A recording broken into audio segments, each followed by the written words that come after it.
सत श्री अकाल जी सारिਆਂ ਨੂੰ ਤੁਹਾਡਾ ਸਾਰਿਆਂ ਦਾ ਆਪਣੇ ਅੱਜ ਦੇ ਇਸ ਆਨਲਾਈਨ ਸੈਸ਼ਨ ਦੇ ਵਿੱਚ ਸਵਾਗਤ ਹੈ। ਆਪਣੀ ਕਰੰਟ ਅਫੇਅਰ ਦੀ ਸੀਰੀਜ਼ ਨੂੰ ਅੱਗੇ ਕੰਟੀਨਿਊ ਕਰਦੇ ਹਾਂ।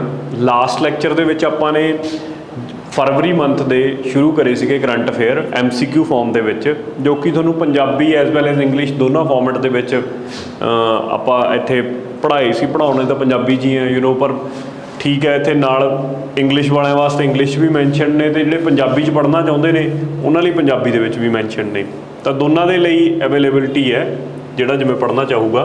तो आपां बिना टाइम वेस्ट कीते, क्योंकि फिर वीडियो लंबी चली जाती है, आपां क्वेश्चनस ते सीधा मूव करते हैं।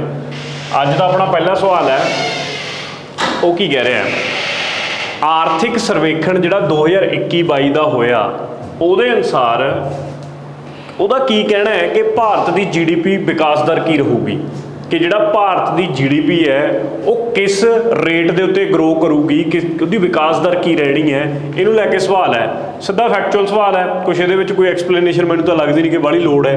ਤਾਂ ਸਿੰਪਲੀ 8 ਤੋਂ 8.5% ਵਿਕਾਸ ਦਰ ਰਹਿਣ ਵਾਲੀ ਹੈ। ਇਹ ਸਾਡਾ ਕੌਣ ਬੋਲਦਾ ਹੈ? ਆਰਥਿਕ ਸਰਵੇਖਣ। ठीक है, तो ये आपां नूं पता होना चाहिए।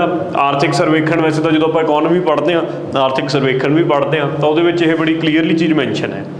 अगे आ जाओ अगले सवाल ते, किहड़ी कंट्री है, देश है जिहड़ा इन्हां दे विचों टैक्स हैवन है, तो हुणे हुणे उन्हें एक कॉरपोरेट टैक्स जिहनूं फैडरल कॉरपोरेट टैक्स का नाम दिता, वो लैके आया अपने देश दे विच। सब तो पहले आपां टैक्स हैवन जानने की कोशिश करते हैं की है। देखो टैक्स हैवन का जे आप एक पंजाबी च मीनिंग कढ़ीए तो सिंपल जी गल है भी, जे कोई इहो जिहा देश जिथे कोई कंपनियां, कॉरपोरेट की गल हो रही है, मतलब कंपनियां की गल है, कंपनियां टैक्स तो बच सकदियां होण। मतलब कुछ देश इहो जे भी ने, मॉरीशियस एक देश है, UAE एक देश है, जिहड़े कि कंपनियां नूं घट टैक्स के उत्ते अपने देश के आने वास्ते सद्दा दिंदियां ने भी तुसीं साडे देश के आके अपने प्लांट खोलो, असीं तुहाडे तो घट टैक्स वसूलांगे। पर इस चीज़ का नुकसान बहुत सारे देशों को उठाउणा पैंदा। साडा देश एक है, बहुते विकसित देश ने उन्होंने इनू लैके OECD नाम की संस्था है, OECD जिन्ने अमीर देश ने, अमरीका, फ्रांस, UK, ठीक है, कनेडा, इन्हां दी आर्थिकता नूं लैके, आर्थिक व्यवस्था नूं लैके, जां तुसीं कह लो कि इकोनॉमी नूं लैके जिहड़ी एक संस्था बनी हुई है वो हैगी OECD। उन्हें पिछे जे आई 6 महीने पहला एक फैसला लिया सी कि मिनीमम अल्टरनेट टैक्स MAT, जिहड़ा मिनीमम अल्टरनेट टैक्स होना चाहिए, कोई कंपनी किहड़े मर्जी देश दे विच जाके काम करे, घट्टो घट्ट 15% टैक्स उहदे तो चार्ज होना चाहिए।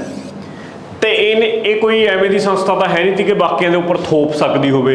हाँ, इन्हें इन्नी क रिक्वेस्ट जरूर की सारे देशों को भी तुसीं ये चीज़ नूं लागू करो, तां ही जिहड़ियां कंपनियां में वध फुल रही ने, सरकारां नूं भी कंट्रोल करन लगियां होईयां ने, इन्हां ते नकेल कसी जा सकती है, जां फिर जिहड़ियां शैल कंपनीज़ ने मतलब उन्हां तो बचाव हो सकता है।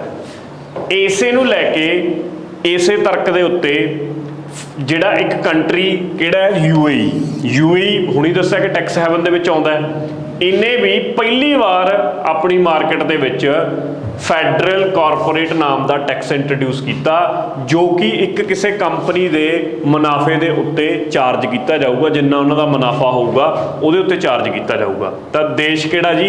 UAE, याद रखियो। अगले क्वेश्चन ते आउणे आ। हुणे हुणे सरकार ने एक सर्वे किया है, ਉਹਦੇ ਅਕੋਰਡਿੰਗਲੀ ਲਿਪਰੇਸੀ यानी कि कोढ़ की बीमारी, कोढ़ की बीमारी ਦੇ ਵਿੱਚ ਆਪਾਂ ਨੇ ਇਹ ਦੱਸਣਾ ਕਿ ਕਿੰਨੇ ਕੇਸ ਭਾਰਤ ਦੇ ਵਿੱਚ ਲੱਭੇ ਨੇ ਜਾਂ ਡਿਟੈਕਟ ਕੀਤੇ ਗਏ ਨੇ ਕਿ ਜਿਹੜੇ ਕੋढ़ ਨਾਲ ਪੀੜਿਤ ਨੇ। ਦੇਖੋ ਲੇਟੈਸਟ ਡਾਟਾ ਕਿਹਦਾ ਆਇਆ? ਨੈਸ਼ਨਲ ਲਿਪਰੇਸੀ ਇਰੈਡੀਕੇਸ਼ਨ ਪ੍ਰੋਗਰਾਮ, ਇਹਦੇ ਤਹਿਤ ਇੱਕ ਸਰਵੇ ਕਰਿਆ ਗਿਆ। ਸਰਵੇ ਨੇ ਲੱਭ ਕੇ ਦਿੱਤਾ ਕਿ 65,147 ਲਗਭਗ 65,000 ਮੰਨ ਲਓ, 65,000 ਲੋਕ ਇਹੋ ਜਿਹੇ ਨੇ ਭਾਰਤ ਦੇ ਵਿੱਚ ਜਿਹੜੇ ਕਿ ਕਿਹਦੇ ਤੋਂ ਪੀੜਤ ਨੇ, ਜਿਹੜੇ ਕਿ ਇਹ ਲਿਪਰੇਸੀ ਤੋਂ ਪੀੜਤ ਨੇ। ਨਾਲ ਹੀ ਦੇਖੋ ਇਹ ਵੀ ਫੈਕਟ ਹੈ, ਪਿਛਲੇ ਸਾਲ ਦੇ ਵਿੱਚ ਲਗਭਗ ਜਿੰਨੇ ਪੀੜਤ ਸੀ ਉਹਦਾ 94% ਲਗਭਗ ਠੀਕ ਹੋ ਗਏ ਇਸ ਬਿਮਾਰੀ ਤੋਂ। ਤਾਂ ਮੇਨਲੀ ਅੱਗੇ ਆਪਾਂ ਇੱਕ ਹੋਰ ਵੀ ਸਵਾਲ ਪੜਾਂਗੇ ਇਹਦਾ, ਜਿਹਦੇ ਵਿੱਚ ਇੱਕ ਕੈਂਪੇਨ ਚਲਾਇਆ ਗਿਆ, ਉੱਥੇ ਮੈਂ ਤੁਹਾਨੂੰ ਦੱਸੂਗਾ ਕਿ ਇਹ ਜਿਹੜਾ ਲਿਪਰੇਸੀ ਜਾਂ ਕੋਹੜ ਦੀ ਬਿਮਾਰੀ ਹੈ ਇਹ ਕਿਹਦੇ ਨਾਲ ਹੁੰਦੀ ਹੈ, ਵਾਇਰਸ ਨਾਲ ਹੁੰਦੀ ਹੈ, ਬੈਕਟੀਰੀਆ ਨਾਲ ਹੁੰਦੀ ਹੈ, ਫੰਗਸ ਨਾਲ ਹੁੰਦੀ ਹੈ, ਜਿਹੜੇ ਕਿ ਆਮ ਤੌਰ ਤੇ ਪੇਪਰਾਂ ਦੇ ਫੇਵਰੇਟ ਸਵਾਲ ਨੇ। ਬਿਮਾਰੀਆਂ ਨੂੰ, ਡਿਜ਼ੀਜ਼ਸ ਨੂੰ ਲੈ ਕੇ ਇਹੋ ਜਿਹੇ ਤਾਂ ਸਵਾਲ ਪੁੱਛੇ ਜਾਂਦੇ ਨੇ। ਤਾਂ ਫਿਲਹਾਲ ਇਸ ਕੁਐਸਚਨ ਦਾ ਆਪਾਂ ਇੱਥੇ ਕਵਰ ਕਰਦੇ ਹਾਂ ਇੰਨੇ ਤੱਕ ਹੀ ਕਿ ਇਹ ਜਿਹੜਾ ਸਰਵੇ ਹੋਇਆ ਇਹਦੇ ਵਿੱਚ ਕਿੰਨੀ ਲਗਭਗ 65,000 ਜਨਸੰਖਿਆ ਇਹੋ ਜਿਹੀ ਪਾਈ ਗਈ ਜਿਹੜੇ ਕਿ ਕੋਹੜ ਦੀ ਬਿਮਾਰੀ ਨਾਲ ਪੀੜਤ ਸੀਗੇ। ਅਗਲੇ ਸਵਾਲ ਤੇ ਚੱਲਦੇ ਹਾਂ। ਕਿਹੜਾ ਕੰਟਰੀ ਹੈ ਜਿਹਨੇ ਫੰਡ ਕੀਤਾ ਕੋਸਮੋਸਕਾਈ ਮੈਡ ਸੈਕਿੰਡ ਜਨਰੇਸ਼ਨ ਨਾਮ ਦਾ ਸੈਟੇਲਾਈਟ? ਲਾਂਚ ਕਿਹਨੇ ਕੀਤਾ? SpaceX ਨੇ। ਹੁਣ ਦੇਖੋ ਜਨਰਲੀ ਹੁੰਦਾ ਕੀ ਹੈ, ਜਿਵੇਂ ਸਾਡੇ ਦੇਸ਼ ਦੇ ਵਿੱਚ ਅਸੀਂ ਨੇ ਕੋਈ ਸੈਟੇਲਾਈਟ ਬਣਾਇਆ, ਜ਼ਰੂਰੀ ਨਹੀਂ ਹੈਗਾ ਵੀ ਅਸੀਂ ਨਾਸਾ ਤੋਂ ਹੀ ਉਹ ਸੈਟੇਲਾਈਟ ਨੂੰ ਲਾਂਚ ਕਰਾਵਾਂਗੇ। ਲਾਂਚ ਕਰਾਉਣ ਦਾ ਮਤਲਬ ਵੀ ਉੱਪਰ ਲੈ ਕੇ ਉੱਥੇ ਛੱਡ ਕੇ ਆਵੇ ਪਲਾਟ ਦੇ ਵਿੱਚ। ਇਹ ਦੇਸ਼ ਜਾਂ ਕੰਪਨੀਆਂ ਜਾਂ ਜਿਹਨੇ ਵੀ ਉਹ ਕਰਿਆ ਹੋਵੇ ਆਮ ਤੌਰ ਤੇ ਇਹ ਦੇਖਦੇ ਨੇ ਕਿ ਸਾਨੂੰ ਸਸਤਾ ਕਿੱਥੋਂ ਪੈ ਰਿਹਾ। ਕਈ ਹੋਰ ਕੰਪਨੀ ਕੋਈ ਇਹੋ ਜਿਹੀ ਪ੍ਰਾਈਵੇਟ ਕੰਪਨੀ ਹੋ ਸਕਦੀ ਹੈ ਜਿਹੜੀ ਉਦੋਂ ਸਸਤਾ ਉੱਪਰ ਛੱਡ ਕੇ ਆ ਸਕਦੀ ਹੋਵੇ, ਤਾਂ ਉਹ ਉਹਦੇ ਤੋਂ ਲਾਂਚ ਕਰਵਾ ਲੈਂਦੇ ਨੇ। ਸੇਮ ਚੀਜ਼ ਉਰੇ ਹੋਈ ਹੈ। SpaceX ਨਾਮ ਦੀ ਕੰਪਨੀ ਹੈ, USA ਦੀ ਕੰਪਨੀ ਹੈ। ਐਲਨ ਮਸਕ ਦਾ ਨਾਮ ਤੁਸੀਂ ਨੇ ਸੁਣਿਆ, ਉਹ ਮਾਲਕ ਹੈ ਇਹਦਾ। ਵੈਸੇ ਜਿਹੜੀ ਸਰਕਾਰੀ ਕੰਪਨੀ USA ਦੀ ਉਹ ਨਾਸਾ ਹੈ, ਤੁਹਾਨੂੰ ਸਾਰਿਆਂ ਨੂੰ ਪਤਾ ਹੋਊਗਾ, ਜਿਵੇਂ ਸਾਡੀ ISRO ਹੈ। ਪਰ ਇਹਨਾਂ ਦੀ ਜਿਹੜੀ ਕੰਪਨੀ ਹੈ SpaceX, ਉਹ ਵੀ ਆਪਣੇ ਆਪ ਦੇ ਵਿੱਚ ਕਾਫੀ ਵੱਡੀ ਕੰਪਨੀ ਹੈ ਜੋ ਸਪੇਸ ਦੇ ਵਿੱਚ ਪੁਲਾੜ ਦੇ ਵਿੱਚ ਕਾਫੀ ਉਪਲਬਧੀਆਂ ਹਾਸਲ ਕਰ ਚੁੱਕੀ ਹੈ। ਉਹਦੇ ਅਕੋਰਡਿੰਗਲੀ ਉਹਨਾਂ ਨੇ ਇਸ ਸੈਟੇਲਾਈਟ ਦਾ ਨਾਮ ਯਾਦ ਰੱਖਿਓ, ਇਹਨੂੰ ਲਾਂਚ ਕੀਤਾ। ਫੰਡਡ ਕਿਹਦੇ ਦੁਆਰਾ ਸੀ ਜਾਂ ਕਿਹੜੇ ਦੇਸ਼ ਦਾ ਸੈਟੇਲਾਈਟ ਸੀ ਇਹ ਮੰਨ ਲਓ, ਤਾਂ ਇਹ ਸੀਗਾ ਇਟਲੀ ਦਾ। ਹੁਣ ਇਹਨੂੰ ਲੈ ਕੇ ਬਾਹਲੀ ਵਿੱਚ ਡੈਫਥ ਜਾਣ ਦੀ ਲੋੜ ਨਹੀਂ, ਕਿਉਂਕਿ ਇਹ ਸਾਡੇ ਦੇਸ਼ ਦਾ ਰਾਕਟ ਤਾਂ ਨਾ, ਤਾਂ ਸਾਡੇ ਦੇਸ਼ ਦਾ ਕੋਈ ਸੈਟੇਲਾਈਟ ਸੀ, ਨਾ ਉਹਦੇ ਬਾਰੇ ਕੋਈ ਇਹਦੇ ਵਿੱਚ ਗੱਲ ਆਈ ਹੈ।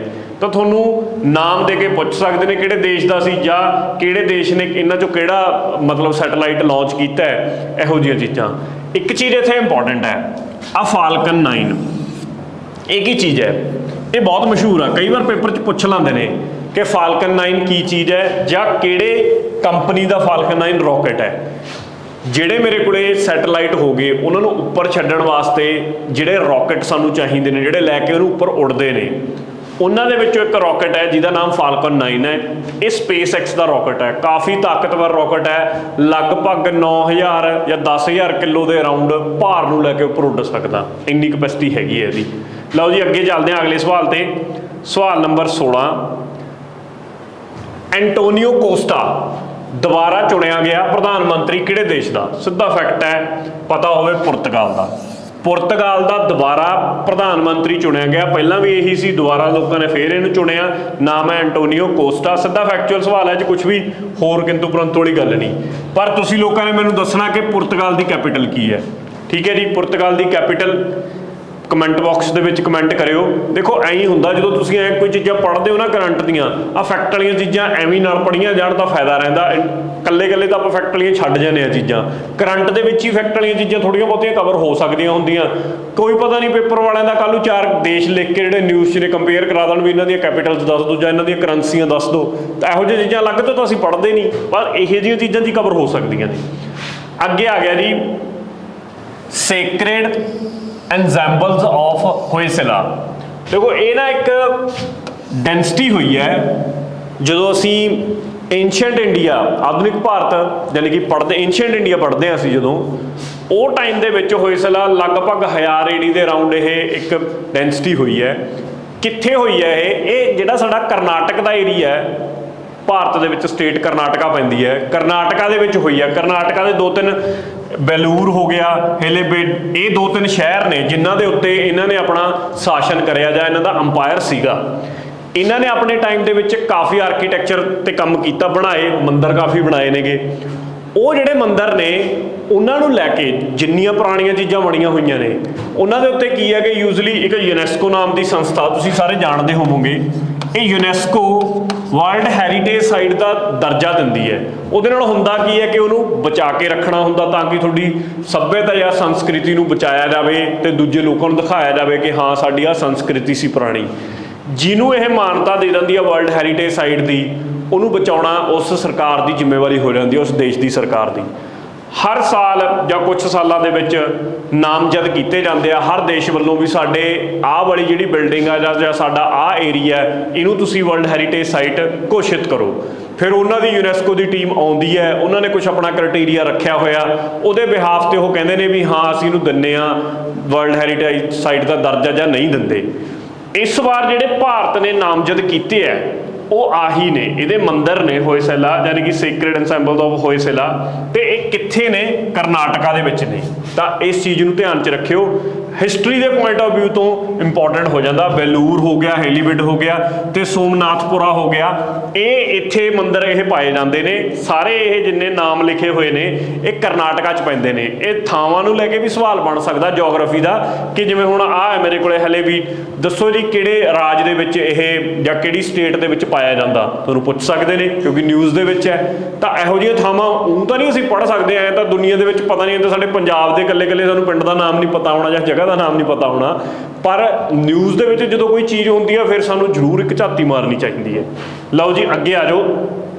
ਸਵਾਲ ਨੰਬਰ 18 ਤੁਸੀਂ ਨੇ ਇਹ ਦੱਸਣਾ, ਵੈਰੀ ਇੰਪੋਰਟੈਂਟ ਕੁਐਸਚਨ, ਕਾਫੀ ਇੰਪੋਰਟੈਂਟ ਕੁਐਸਚਨ ਆ, ਧਿਆਨ ਨਾਲ ਸੁਣਿਓ। ਨੈਸ਼ਨਲ ਲੈਂਡ ਮੋਨੇਟਾਈਜੇਸ਼ਨ ਕਾਰਪੋਰੇਸ਼ਨ, ਇਹਦਾ ਜ਼ਿਕਰ ਸਾਡੇ ਜਿਹੜਾ ਇਕਨੋਮਿਕ ਸਰਵੇ ਹੋਇਆ, ਆਰਥਿਕ ਸਰਵੇ ਹੋਇਆ ਹੁੰਦਾ ਹਰ ਸਾਲ, ਇਕਨੋਮਿਕ ਸਰਵੇ ਕੱਢਦੇ ਨੇ ਵੀ ਇੱਕ ਸਾਲ ਦੇ ਵਿੱਚ ਕੀ ਉਪਲਬਧੀਆਂ ਰਹੀਆਂ ਜਾਂ ਨਹੀਂ ਰਹੀਆਂ ਸਰਕਾਰ ਦੀਆਂ, ਕਿੱਥੇ ਖਰਚਾ ਕੀ ਹੋਇਆ, ਉਹਨੂੰ ਲੈ ਕੇ ਆ। ਉਹਦੇ ਵਿੱਚ ਮਤਲਬ ਇਸ ਸੰਸਥਾ ਦਾ ਜ਼ਿਕਰ ਆਇਆ, ਤਾਂ ਇਸ ਕਰਕੇ ਬੜੀ ਇੰਪੋਰਟੈਂਟ ਹੈ। ਕਿਸ ਪਰਪਸ ਲਈ ਹੈ ਨੈਸ਼ਨਲ ਲੈਂਡ ਮੋਨੇਟਾਈਜੇਸ਼ਨ ਕਾਰਪੋਰੇਸ਼ਨ? ਤੁਹਾਨੂੰ ਪਤਾ ਕਿ ਜਿਹੜੀ ਸਾਡੀ ਕਰੰਟ ਗਵਰਨਮੈਂਟ ਹੈ, ਸੈਂਟਰ ਕੇਂਦਰ ਦੀ ਸਰਕਾਰ ਹੈ, ਕੇਂਦਰ ਦੀ ਸਰਕਾਰ ਇੱਕ ਪਾਲਿਸੀ ਲੈ ਕੇ ਆਈ ਹੈ ਪਿਛਲੇ ਇੱਕ ਦੇ ਸਾਲ 'ਚ ਕਿ ਅਸੀਂ ਜਿਵੇਂ LIC ਵਰਗੀ ਸੰਸਥਾ ਜਾਂ ONGC ਵਰਗੀਆਂ ਜਿਹੜੀਆਂ ਸਰਕਾਰੀ ਸੰਸਥਾਵਾਂ ਨੇ ਉਹਨਾਂ ਦੇ ਵਿੱਚ ਸਰਕਾਰ ਦੀ ਜਿੱਥੇ ਪੂਰੀ 100% ਹਿੱਸੇਦਾਰੀ ਹੈ ਉਹ 'ਚੋਂ ਕੁਛ ਹਿੱਸਾ ਅਸੀਂ ਪ੍ਰਾਈਵੇਟ ਨੂੰ ਵੇਚ ਦੇਣਾ ਹੈ। ਮਲਕੀਅਤ ਅਸੀਂ ਉਹ ਰੱਖਣੀ ਆਪਣੇ ਕੋਲੇ। ਮਲਕੀਅਤ ਦਾ ਕੀ, ਜਿਹਦਾ 50% ਤੋਂ ਵੱਧ ਹਿੱਸਾ, ਉਹ 51% ਹਿੱਸਾ ਉਹ ਓਨਰ ਹੈ, ਉਸ ਚੀਜ਼ ਦਾ ਮਾਲਕ ਹੈ। ਸਰਕਾਰ ਹੁਣ ਜੇ ਫਰਜ਼ ਕਰੋ ਮੈਂ ਕਹਿੰਦਾ ਕਿ LIC ਦੇ ਵਿੱਚ 30% ਹਿੱਸਾ ਵੇਚ ਦਿੰਦੀ ਹੈ, 70% ਆਪਣੇ ਕੋਲ ਰੱਖਦੀ ਹੈ। ਹੁਣ 30% ਵੇਚਣ ਤੋਂ ਬਾਅਦ ਜੋ ਪੈਸਾ ਆਊਗਾ ਉਹ ਕਿੱਥੇ ਜਾਊ? ਕੀ ਸਰਕਾਰ ਦੇ ਕੰਸੋਲੀਡੇਟਡ ਫੰਡ ਦੇ ਵਿੱਚ ਜਾਊਗਾ ਜਿਹੜਾ ਉਹ ਕੋਸ਼ ਹੈ, ਜਾਂ ਫਿਰ ਪਬਲਿਕ ਫੰਡ ਦੇ ਵਿੱਚ ਜਾਊਗਾ? ਕੁਛ ਨਾ ਕੁਛ ਤਾਂ ਖਾਤਾ, ਕੁਛ ਤਾਂ ਇਹਨਾਂ ਨੇ ਰੱਖਿਆ ਹੋਊਗਾ ਨਾ ਜੁਗਾੜ ਵੀ ਇੱਥੇ ਜਾ ਕੇ ਜਮ੍ਹਾਂ ਹੋਣਾ ਚਾਹੀਦਾ। ਉਹਦੇ ਲਈ ਇਹਨਾਂ ਨੇ ਇਹ ਕਾਰਪੋਰੇਸ਼ਨ ਬਣਾਈ, ਇਹ ਸਾਂਭੂਗੀ ਉਸ ਫੰਡ ਨੂੰ, ਨੈਸ਼ਨਲ ਲੈਂਡ ਮੋਨੇਟਾਈਜੇਸ਼ਨ ਕਾਰਪੋਰੇਸ਼ਨ। ਇੱਥੇ ਪੈਸਾ ਆਊਗਾ ਸਾਰਾ, ਇੱਥੋਂ ਫਿਰ ਉਹ ਅੱਗੇ ਦੇਖਣਗੇ ਕਿ ਹਾਂ ਕਿਹੜੀਆਂ ਐਕਟੀਵਿਟੀਆਂ ਦੇ ਉੱਤੇ ਖਰਚਾ ਹੋਣਾ ਚਾਹੀਦਾ ਜਾਂ ਨਹੀਂ, ਉਹ ਸਰਕਾਰ ਨੇ ਦੇਖਣਾ। ਤਾਂ ਇਹ ਆਪਣੇ ਆਪ ਦੇ ਵਿੱਚ ਪੂਰੀ ਤਰ੍ਹਾਂ 100% ਸਰਕਾਰ ਦੀ ਕਾਰਪੋਰੇਸ਼ਨ ਹੈ, ਇਹਦੇ ਵਿੱਚ ਕੋਈ ਪ੍ਰਾਈਵੇਟ ਹਿੱਸਾ ਨਹੀਂ। ਸਰਕਾਰ ਨੇ ਹੁਣੀ 5000 ਰੁਪਈਆ ਕਿਹੜਾ ਇਨੀਸ਼ੀਅਲ ਇਹਨੂੰ ਦੇ ਕੇ ਸ਼ੁਰੂ ਕਰਤਾ, ਮਤਲਬ ਕਿਹੜਾ ਕਿਸੇ ਉਹਨੂੰ ਕਾਰਪੋਰੇਸ਼ਨ ਲਈ ਕੁਛ ਤਾਂ ਪੈਸਾ ਸਰਕਾਰ ਨੂੰ ਇਨਵੈਸਟ ਕਰਨਾ ਪਊ ਨਾ ਚਲਾਉਣ ਲਈ, ਬਾਅਦ 'ਚ ਤਾਂ ਚਲ ਇੱਥੋਂ ਆਈ ਜਾਊਗਾ, ਚੱਲੀ ਜਾਊ ਇਹਨਾਂ ਦੀ ਜਿਹੜਾ ਆਈ ਚਲਾਈ ਹੋਊਗੀ, ਪਰ ਕਿਹੜਾ ਇਹਨੂੰ ਸਰਕਾਰ ਨੇ 5000 ਦਾ ਕਾਰਪਸ ਦੇ ਕੇ ਸ਼ੁਰੂ ਕਰਤਾ। ਯਾਦ ਰੱਖਿਓ national land monetisation corporation, very important. ਅਗਲਾ ਸਵਾਲ ਆ ਗਿਆ 19ਵਾਂ, ਰੈਂਪ ਪ੍ਰੋਗਰਾਮ। ਦੇਖੋ ਰੈਂਪ ਪ੍ਰੋਗਰਾਮ ਕਿਹਦੇ ਨਾਲ ਰਿਲੇਟਡ ਹੈ, ਮਤਲਬ ਇਹ ਅਸੀਂ ਨੇ ਦੱਸਣਾ ਹੈ।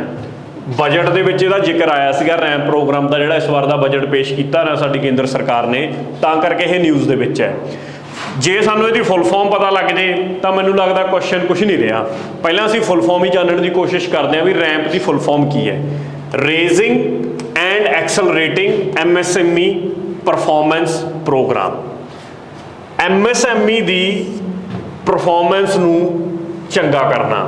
ਹੁਣ ਇਹ ਕਾਹਦੇ ਲਈ ਹੈ, ਮੈਂ ਥੋੜ੍ਹਾ ਜਿਹਾ ਤੁਹਾਨੂੰ ਆਈਡੀਆ ਦੇਣਾ ਚਾਹੂੰਗਾ। ਦੇਖੋ ਜਿਹੜਾ MSME ਸੈਕਟਰ ਆ, ਲਘੂ ਸੈਕਟਰ ਆ, ਸਾਡੇ ਛੋਟੇ ਉਦਯੋਗ ਵਾਲੇ, ਸਾਡੇ ਛੋਟੇ ਧੰਦਿਆਂ ਵਾਲੇ ਲੋਕ ਨੇ, ਉਹਨਾਂ ਦੇ ਉੱਤੇ ਸਾਡੀ ਜਿਹੜੀ ਇਕਨੋਮੀ ਹੈ, ਆਰਥਿਕ ਵਿਵਸਥਾ ਬਹੁਤ ਨਿਰਭਰ ਕਰਦੀ ਹੈ ਦੇਸ਼ ਦੀ। ਜੇ ਉਹ ਡਾਊਨ ਹੋ ਜਾਂਦੇ ਨੇ ਜਾਂ ਉਹ ਕਮਜ਼ੋਰ ਪੈ ਜਾਂਦੇ ਨੇ ਤਾਂ ਸਾਡੇ ਦੇਸ਼ ਦੀ ਆਰਥਿਕ ਢਾਂਚਾ ਵਿਗੜ ਜੂਗਾ ਪੂਰੇ ਦਾ ਪੂਰਾ। ਕੋਵਿਡ ਕਰੋਨਾ ਆਇਆ, ਕਰੋਨਾ ਕਾਲ ਦੇ ਵਿੱਚ ਉਹਨਾਂ ਦੇ ਉੱਤੇ ਬਹੁਤ ਮਾਰ ਪਈ। ਸਰਕਾਰ ਨੂੰ ਵੀ ਇਹ ਚੀਜ਼ ਪਤਾ ਹੈ, ਬੜੀ ਕਲੀਅਰਲੀ ਦਿਖਦੀ ਹੈ। ਸਰਕਾਰ ਹੁਣ ਉਹਨਾਂ ਨੂੰ ਉਠਾਉਣ ਵਾਸਤੇ, ਕਿਉਂਕਿ ਕਰੋਨਾ ਤਾਂ ਖਤਮ ਹੋ ਗਿਆ, ਹੁਣ ਉਹ ਦੁਬਾਰਾ ਆਪਣੇ ਪੈਰਾਂ 'ਤੇ ਆ ਸਕਣ, ਉਹਦੇ ਲਈ ਸਰਕਾਰ ਬਹੁਤ ਕੋਸ਼ਿਸ਼ਾਂ ਕਰ ਰਹੀ ਹੈ। ਇਹ ਵੀ ਉਹਦੇ ਵਿੱਚੋਂ ਇੱਕ ਕੋਸ਼ਿਸ਼ ਹੈ ਜਿਹੜਾ ਰੈਂਪ ਪ੍ਰੋਗਰਾਮ ਚਲਾਇਆ। ਇਹਦੇ ਵਿੱਚ ਉਹਨਾਂ ਨੂੰ ਫੰਡਿੰਗ ਦੇ ਕੇ ਪੈਸੇ ਦੇ ਕੇ, ਜਿਵੇਂ ਤੁਸੀਂ ਦੇਖੋ ਇਹਦੇ ਵਿੱਚ 500 ਮਿਲੀਅਨ ਤੱਕ ਦਾ ਸਰਕਾਰ ਨੇ ਇਹ ਰੱਖਿਆ ਪ੍ਰਪੋਜ਼ਲ ਕਿ ਅਸੀਂ ਖਰਚ ਕਰਨਾ MSME ਦੇ ਉੱਤੇ, ਤਾਂ ਕਿ ਉਹਨਾਂ ਨੂੰ ਦੁਬਾਰਾ ਆਪਦੇ ਪੈਰਾਂ ਤੇ ਖੜਾ ਕੀਤਾ ਜਾ ਸਕੇ। ਤਾਂ ਇਹ ਮੇਰੇ ਕੋਲੇ ਹੋ ਗਿਆ ਰੈਂਪ ਪ੍ਰੋਗਰਾਮ। ਉਮੀਦ ਆ ਕਿ ਕਲੀਅਰ ਹੋ ਗਿਆ ਹੋਊਗਾ। ਅੱਗੇ ਚੱਲਦੇ ਹਾਂ। ਦੇਖੋ ਮੈਂ ਦੋਨੋਂ ਲੈਂਗੁਏਜਸ ਦੇ ਵਿੱਚ ਐਵੇਂ ਜਾ ਨਹੀਂ ਰਿਹਾ, ਬੋਲ ਤਾਂ ਮੈਂ ਪੰਜਾਬੀ ਜੀ ਰਿਹਾ, ਤੁਹਾਨੂੰ ਪੜ੍ਹਾ ਰਿਹਾ, ਸਮਝਾ ਰਿਹਾ ਇੱਕ ਗੱਲ। ਜਦੋਂ ਤੁਸੀਂ ਇਹਨੂੰ ਪੜ੍ਹੋਗੇ ਡਾਊਨਲੋਡ ਕਰਕੇ, ਜਿਹੜੇ ਪੰਜਾਬੀ ਵਾਲੇ ਨੇ ਆਪਦੇ ਪੰਜਾਬੀ 'ਚ ਪੜ੍ਹ ਲਿਓ, ਜਿਹੜੇ ਅੰਗਰੇਜ਼ੀ ਵਾਲੇ ਨੇ ਅੰਗਰੇਜ਼ੀ 'ਚ ਪੜ੍ਹ ਲਿਓ। ਗੱਲ ਤਾਂ ਮੋਟੀ ਜੀ ਹੈ ਕਿ ਤੁਹਾਨੂੰ ਸਮਝ ਆਉਣ ਤੱਕ ਮਤਲਬ ਹੈ ਕਿ ਸਮਝ ਆਉਣਾ ਚਾਹੀਦਾ ਕਿ ਕਰੰਟ ਵਿੱਚ ਹੈ ਕੀ ਹੈ। ਅਗਲਾ ਆ ਗਿਆ ਕੇਂਦਰੀ ਬਜਟ। ਚਲੋ ਇਹਨੂੰ ਆਪਾਂ ਪੰਜਾਬੀ 'ਚ ਕਰ ਲੈਂਦੇ ਹਾਂ ਇਸ ਵਾਲੇ ਕੁਐਸਚਨ ਨੂੰ, ਅਨਵਾਈਜ਼ ਦੋਨਾਂ ਦੀ ਚੱਲ ਜੂਗੀ, ਪੰਜਾਬੀ ਵਾਲਿਆਂ ਦੀ ਵੀ ਅੰਗਰੇਜ਼ੀ ਵਾਲਿਆਂ ਦੀ ਵੀ। ਕੇਂਦਰੀ ਬਜਟ ਨੇ ਕਿਸ ਨਦੀ ਦੇ ਨਾਲ ਪਾਇਲਟ ਪ੍ਰੋਜੈਕਟ ਇੱਕ ਸ਼ੁਰੂ ਕੀਤਾ? ਉਸ ਪਾਇਲਟ ਪ੍ਰੋਜੈਕਟ ਦੇ ਵਿੱਚ ਕੀ ਹੈ ਕਿ ਰਸਾਇਣ ਮੁਕਤ ਕੁਦਰਤੀ ਖੇਤੀ, ਨੈਚੁਰਲ ਫਾਰਮਿੰਗ। ਕੋਈ ਤੁਸੀਂ ਫਰਟੀਲਾਈਜ਼ਰ ਨਹੀਂ ਵਰਤਣਾ, ਕੋਈ ਤੁਸੀਂ ਨੇ ਉੱਥੇ ਯੂਰੀਆ ਕੁਛ ਨਹੀਂ ਪਾਉਣਾ, ਨੈਚੁਰਲ ਕੁਦਰਤੀ ਖੇਤੀ ਕਰਨੀ ਹੈ।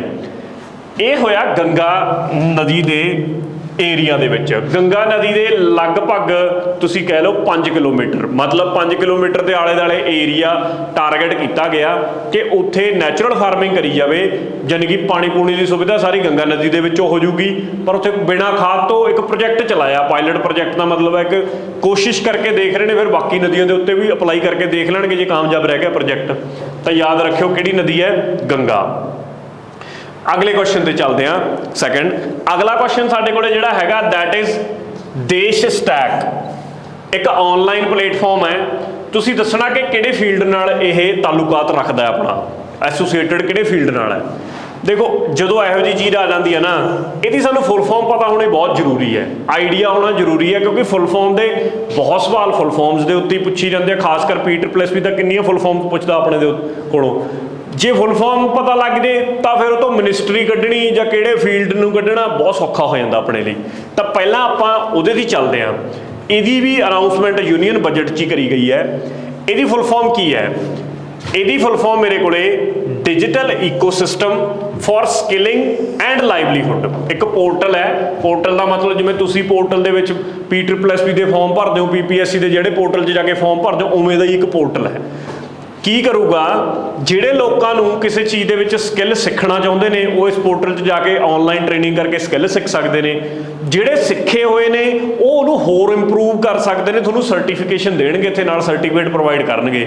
ਉਹ ਸਰਟੀਫਿਕੇਟ ਲੈ ਕੇ ਤੁਸੀਂ ਕੱਲ੍ਹ ਨੂੰ ਨੇੜੇ ਤੇੜੇ ਆਪਣੇ ਕਿਤੇ ਜੌਬ ਲੈ ਸਕਦੇ ਹੋ, ਆਪਣਾ ਕੰਮ ਚਲਾ ਸਕਦੇ ਹੋ। ਮਤਲਬ ਆਹ ਇਹਦਾ ਮੇਨ ਮੋਟਿਵ ਰੱਖਿਆ ਗਿਆ, ਜਿਹਦੇ ਤਹਿਤ ਇਹ ਦੇਸ਼ ਟੈਕ ਹੈ। ਤਾਂ ਹੁਣ ਜੇ ਇੱਥੋਂ ਪਤਾ ਲੱਗ ਜਾਵੇ ਵੀ ਕਿਹਦੇ ਨਾਲ ਰਿਲੇਟਡ ਹੈ, ਬੜੀ ਸਿੰਪਲ ਜੀ ਗੱਲ ਹੈ ਜੀ, ਸਕਿੱਲ ਡਿਵੈਲਪਮੈਂਟ ਨਾਲ ਹੀ ਹੈ। ਸਕਿੱਲ ਨੂੰ ਵਿਕਸਿਤ ਕਰਨਾ ਕਿਸੇ ਦੇ ਨੂੰ, ਠੀਕ ਹੈ। ਤਾਂ ਇਹ ਮੇਰੇ ਕੋਲ ਆਨਸਰ ਹੋ ਗਿਆ ਜੀ ਇਹਦਾ 2। ਅੱਗੇ ਆ ਜਾਓ। ਸਵਾਲ ਨੰਬਰ 22। ਸਵਾਲ ਨੰਬਰ 22 ਮੇਰੇ ਕੋਲੇ ਕੀ ਕਹਿੰਦਾ ਕਿ ਹਾਲ ਹੀ ਦੇ ਵਿੱਚ ਐਲਾਨ ਕੀਤਾ ਗਿਆ ਪਰਬਤਮਾਲਾ ਸਕੀਮ। ਇਹਦਾ ਉਦੇਸ਼ ਕੀ ਹੈ ਪਰਬਤਮਾਲਾ ਦਾ? ਇਹ ਵੀ ਇੰਪੋਰਟੈਂਟ ਸਵਾਲ ਹੈ, ਧਿਆਨ ਨਾਲ ਸੁਣਿਓ। ਤੁਸੀਂ ਨੇ ਮੈਨੂੰ ਲੱਗਦਾ ਇੱਥੋਂ ਚੰਡੀਗੜ੍ਹ ਤੋਂ ਜਦੋਂ ਆਪਾਂ ਜਾਂਦੇ ਹਾਂ ਸ਼ਿਮਲੇ ਵੱਲ ਨੂੰ, ਟਿੰਬਰ ਟ੍ਰੇਨ ਸਾਰਿਆਂ ਨੇ ਸੁਣੀ ਹੋਊਗੀ, ਜਿਹੜੇ ਗਏ ਨੇ ਉੱਧਰ ਮੈਨੂੰ ਲੱਗਦਾ ਦੇਖੀ ਵੀ ਹੋਊਗੀ, ਕਿਉਂਕਿ ਜਿਹੜੇ ਲੋਕਲ ਆ ਪੰਜਾਬ ਦੇ, ਮੈਨੂੰ ਇੰਨੀ ਕੁ ਉਮੀਦ ਲਾ ਕੇ ਚੱਲਦਾ ਕਿ ਸ਼ਿਮਲਾ ਦਾ ਸਾਰੇ ਉੱਧਰ ਨੂੰ ਗਏ ਹੀ ਹੁੰਦੇ ਨੇ, ਰਾਈਟ। ਉਹ ਜਿਹੜੀ ਟਿੰਬਰ ਟ੍ਰੇਨ ਹੈ ਉੱਥੇ ਤਾਂ ਚਲੋ ਹੋਰ ਪਰਪਸ ਲਈ ਹੈ, ਟੂਰਿਸਟ ਪਰਪਸ ਲਈ ਤੁਸੀਂ ਜਾਂਦੇ ਹੋ, ਠੀਕ ਆ। ਕਈ ਉਹਦੇ ਉੱਤੇ ਜਾ ਕੇ ਵੀ ਚੜ੍ਹ ਕੇ ਵੀ ਆਏ ਹੋਣਗੇ। ਪਰ ਹੁਣ ਸਰਕਾਰ ਇਹ ਇੱਕ ਨਵੀਂ ਜਿਹੜੀ ਪਰਬਤਮਾਲਾ ਸਕੀਮ ਲੈ ਕੇ ਆਈ ਹੈ। ਇਹਦੇ ਵਿੱਚ ਕੀ ਹੈ? ਇਹ ਕਹਿੰਦੇ ਵੀ ਜਿਹੜੇ ਪਹਾੜੀ ਏਰੀਆਜ਼ ਨੇ, ਜਿਵੇਂ ਜੰਮੂ ਕਸ਼ਮੀਰ ਹੋ ਗਿਆ, ਉੱਤਰਾਖੰਡ ਹੋ ਗਿਆ, ਜਾਂ ਫਿਰ ਤੁਸੀਂ ਹਿਮਾਚਲ ਪ੍ਰਦੇਸ਼ ਦੀ ਗੱਲ ਕਰ ਲਓ, ਇਹਨਾਂ 'ਚ ਟਰਾਂਸਪੋਰਟੇਸ਼ਨ ਇਹਦੇ ਥਰੂ ਕਰੀ ਜਾਵੇ। ਮਤਲਬ ਹੁਣ ਜੇ ਬਾਏ ਰੋਡ ਜਾਓਗੇ ਤੁਸੀਂ ਦੇਖੋ ਕਿਵੇਂ ਐਵੇਂ ਬਿੰਗਬਲ ਖਾ ਕੇ ਉੱਪਰ ਪਹਾੜ ਚੜ੍ਹਦਾ, ਸਿੱਧਾ ਤੁਸੀਂ ਰੋਪ ਰੱਸੇ ਲਾ ਕੇ ਉਹਦੇ ਉੱਤੇ ਆ ਟਰਾਲੀ ਜੀ ਨਾਲ ਚਲਾ ਦੋਗੇ ਜਿਹੜੀ ਟਿੰਬਰ ਟ੍ਰੇਨ ਹੁੰਦੀ ਹੈ, ਤਾਂ ਨਾਲ ਦਾ ਟਾਈਮ ਬਚੂਗਾ, ਨਾਲੇ ਇੱਕ ਨਵਾਂ ਸੰਸਾਧਨ ਹੋ ਜਾਊਗਾ। ਤਾਂ ਇਹ ਸਕੀਮ ਉਸੇ ਪਰਪਸ ਲਈ ਹੈ ਕਿ ਇਹਦਾ ਕੀ ਪਰਪਸ ਹੋ ਗਿਆ? ਪਹਾੜੀਆਂ ਦੇ ਵਿੱਚ ਆਵਾਜਾਈ ਨੂੰ ਲੈ ਕੇ, ਪਹਾੜੀਆਂ 'ਚ ਆਵਾਜਾਈ ਦਾ ਕੰਮ ਕਰੇਗੀ, ਟਰਾਂਸਪੋਰਟੇਸ਼ਨ ਦਾ ਕੰਮ ਕਰੇਗੀ। ਤੇ ਜੇ ਮੈਂ ਤੁਹਾਨੂੰ ਪੁੱਛਾਂ ਕਿ ਇਹ ਸਕੀਮ ਫਿਰ ਕਿਹੜੀ ਮਿਨਿਸਟਰੀ ਦੀ ਹੋਈ? ਹੈ ਤਾਂ ਰੋਡ ਵਾਲਾ ਕੰਮ ਹੀ ਹੈ ਨਾ, ਟਰਾਂਸਪੋਰਟੇਸ਼ਨ ਕਰਾਉਣੀ ਹੈ। ਤਾਂ ਜਿਹੜੀ ਰੋਡ ਐਂਡ ਟਰਾਂਸਪੋਰਟ ਮਿਨਿਸਟਰੀ ਹੈ, ਜੋ ਕਿ ਨਿਤਿਨ ਗਡਕਰੀ ਜੀ ਕੋਲ ਹੈਗੀ ਹੈ, ਤਾਂ ਉਹਨਾਂ ਦੀ ਹੀ ਇਹ ਸਕੀਮ ਹੈ। ਉਮੀਦ ਆ ਗੱਲ ਕਲੀਅਰ ਹੋ ਗਈ ਹੋ। ਧਿਆਨ 'ਚ ਰੱਖਿਓ, ਇੰਪੋਰਟੈਂਟ ਕੁਐਸਚਨ ਆ। ਅੱਗੇ ਆ ਗਿਆ, ਦੁਨੀਆ ਦੇ ਵਿੱਚ ਵਰਲਡ ਨੈਗਲੈਕਟਡ ਟ੍ਰੋਪੀਕਲ ਡਿਜ਼ੀਜ਼ਸ ਡੇ, ਇਹਨੂੰ NTDs ਕਹਿ ਦਿੰਦੇ ਨੇ ਬੇਸਿਕਲੀ, ਕਈ ਵਾਰ ਫੁੱਲ ਫਾਰਮ ਵੀ ਪੁੱਛ ਲੈਂਦੇ ਨੇ। ਨੈਗਲੈਕਟਡ ਟ੍ਰੋਪੀਕਲ ਡਿਜ਼ੀਜ਼ਸ ਪਤਾ ਕੀ ਹੁੰਦੇ ਆ? ਇਹ ਕੁਛ ਨਹੀਂ, ਬਸ ਬਿਮਾਰੀਆਂ ਨੇ। ਉਹ ਬਿਮਾਰੀਆਂ ਜਿਨ੍ਹਾਂ ਨੂੰ ਦੁਨੀਆ ਥੋੜ੍ਹੀ ਨਜ਼ਰਅੰਦਾਜ਼ ਕਰਦੀ ਰਹਿੰਦੀ ਹੈ। ਜਿਵੇਂ ਮੈਂ ਉਦਾਹਰਨ ਦੇ ਤੌਰ ਤੇ ਡੇਂਗੂ ਆ, ਸਾਡੇ ਦੇਸ਼ ਦੇ ਵਿੱਚ ਹਰ ਸਾਲ ਡੇਂਗੂ ਆਉਂਦਾ ਹੈ। ਜਦੋਂ ਵੀ ਉਹਦਾ ਸੀਜ਼ਨ ਆਉਂਦਾ ਕਿੰਨੇ ਕੇਸ ਨਿਕਲਦੇ ਨੇ, ਪਰ ਡੇਂਗੂ ਦਾ ਪੱਕਾ ਇਲਾਜ ਕਿਉਂ ਨਹੀਂ ਲੱਭਿਆ ਜਾਂਦਾ? ਉਹਦਾ ਕੋਈ ਟੀਕਾ, ਕੁਝ ਹੋਰ ਕੋਈ ਪੱਕਾ ਇਲਾਜ ਲੱਭਣਾ ਚਾਹੀਦਾ ਨਾ। ਜਿਵੇਂ ਹੁਣ ਕੋਵਿਡ ਕਰੋਨਾ ਸੀ, ਕਰੋਨਾ ਦੇ ਲਈ ਜਦੋਂ ਇੰਨੀ ਜ਼ਿਆਦਾ ਪਾਪੂਲੇਸ਼ਨ ਨੂੰ ਹੋਇਆ ਤਾਂ ਆਪਣੇ ਆਪ ਸਾਰੇ ਦੇਸ਼ ਦੇ ਪਿੱਛੇ ਪੈ ਕੇ ਹੁਣ ਮੈਨੂੰ ਲੱਗਦਾ ਅਣਗਿਣਤ ਵੈਕਸੀਨਾਂ ਕਰ ਰੱਖੀ ਨੇ, ਹਰ ਦੇਸ਼ ਨੇ ਆਪਣੀ ਵੈਕਸੀਨ ਬਣਾ ਰੱਖੀ ਹੈ। ਆਹੀ ਚੀਜ਼ ਕੁਛ ਡਿਜ਼ੀਜ਼ ਇਹੋ ਜਿਹੇ ਨੇ ਜਿਨ੍ਹਾਂ ਨੂੰ ਨਜ਼ਰਅੰਦਾਜ਼ ਕਰ ਦਿੱਤਾ ਜਾਂਦਾ ਵੀ ਕੋਈ ਚੱਕਰ ਨਹੀਂ, ਮਲੇਰੀਆ ਹੈ, ਡੇਂਗੂ ਹੈ, ਕੋਈ ਬੜਾ ਵੱਡਾ ਰੌਲਾ ਨਹੀਂ ਹੈਗਾ, ਵੀ ਛੋਟੇ ਜਿਹੇ ਪਾਪੂਲੇਸ਼ਨ ਨੂੰ ਹੁੰਦਾਗਾ, ਹੋ ਕੇ ਆਪੇ ਠੀਕ ਹੋ ਜਾਂਦਾ। ਕਈਆਂ ਦੀਆਂ ਜਾਨਾਂ ਵੀ ਜਾਂਦੀਆਂ ਨੇ ਇਹਦੇ ਵਿੱਚ। ਉਹਨਾਂ ਨੂੰ ਅਸੀਂ ਕੈਟਾਗਰੀ 'ਚ ਪਾ ਦਿੰਦੇ ਹਾਂ ਨੈਗਲੈਕਟਡ ਟ੍ਰੋਪੀਕਲ ਡਿਜ਼ੀਜ਼ਸ। ਇਹਦਾ ਵਰਲਡ ਹੈਲਥ ਆਰਗੇਨਾਈਜੇਸ਼ਨ ਸਾਰੇ ਦੇਸ਼ਾਂ ਦਾ ਇਹਨਾਂ ਬਿਮਾਰੀਆਂ ਵੱਲ ਧਿਆਨ ਦਿਵਾਉਣ ਵਾਸਤੇ ਹਰ ਸਾਲ 30 ਜਨਵਰੀ ਨੂੰ ਇੱਕ ਦਿਵਸ ਮਨਾਉਂਦੀ ਹੈ, ਨੈਗਲੈਕਟਡ ਟ੍ਰੋਪੀਕਲ ਡਿਜ਼ੀਜ਼ਸ। ਬਸ ਇੰਨੀ ਗੱਲ ਯਾਦ ਰੱਖਿਓ। ਆਹ ਕੁਝ ਲਿਖੇ ਹੋਏ ਨੇ, ਜਿਵੇਂ ਹੁਣ ਚਿਕਨਗੁਨੀਆ,